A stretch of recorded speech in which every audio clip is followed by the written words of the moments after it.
We are now finally getting a glimpse into the carnage caused by the CV jab trials on children.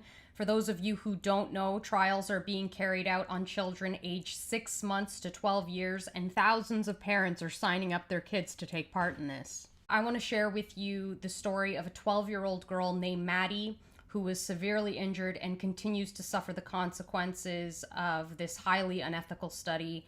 I've been in contact with one of her family members who has confirmed the story, and she shared with me the following Facebook posts on her current condition. She says, this is from a few weeks ago when she started having issues and she is now back in the hospital. My cousin is in a trial for the vax. Her parents signed her up for it. That is how she got it. Please pray for Maddie. She has been having a long list of neurological and gastrointestinal issues from a rare adverse reaction she had due to the second dose from the COVID vaccine trial she's in. Right now, she is in the hospital because of a bowel obstruction that was cleared and also being unable to swallow liquids or solids. She hasn't been able to eat or drink without throwing up for over a week.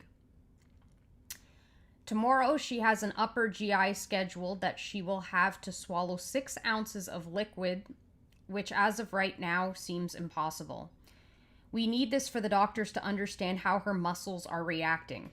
If she is unable to eat soon, she will have to have an NG tube placed, which she did not do well with earlier this week. I believe in prayer.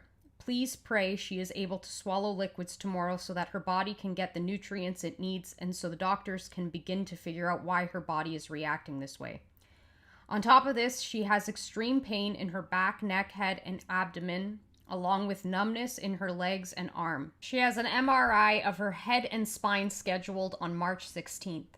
Please pray for her to heal so she can be the energetic 12-year-old who loves hanging out with friends and learning at school. I can't stand watching her wither away each day.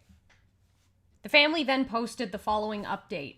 Thank you all for your continued prayers. They are working. Maddie's upper GI came back normal, which is good. They were once again miraculously able to get her endoscopy scheduled tomorrow and were able to move up her MRI, so she only had to be under anesthesia once. If those come back normal, I think we have a diagnosis. What I've learned is sometimes a diagnosis is actually done by process of elimination based on the symptoms you have. Right now, she is focusing on drinking 10 nutritional shakes a day so she doesn't have to get an NG tube. Since swallowing is hard and her stomach needs to learn how to digest things again, this has completely wiped her out and she slept for most of the day. She has, however, made amazing progress because she is so determined and has the doctors in awe. It has been a frustrating 1.5 months to be told 7 out of the 8 times we took her to the ER that every test is normal and that this is all in her head. Like she can stop the excruciating pain she is in, numbness in her legs and hands, fainting, dizziness, major gastrointestinal issues, fuzzy mind, memory problems, rashes, ulcers, and more. Now her anxiety is through the roof, which makes it worse.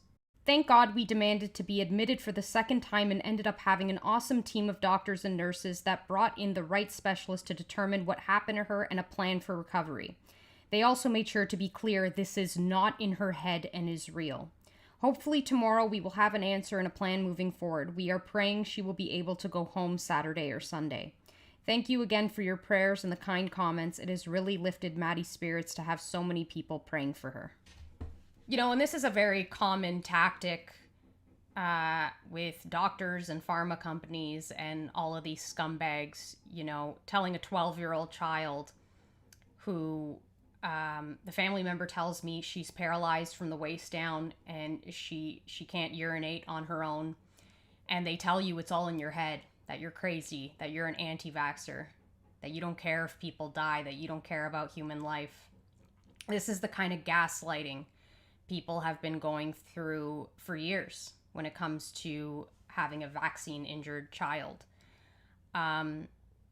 So all I ask is that you share this video with as many people as possible, especially parents of young children, because it could literally save a life and it could eliminate so much unnecessary suffering. All right, guys, I will see you all next week. Bye.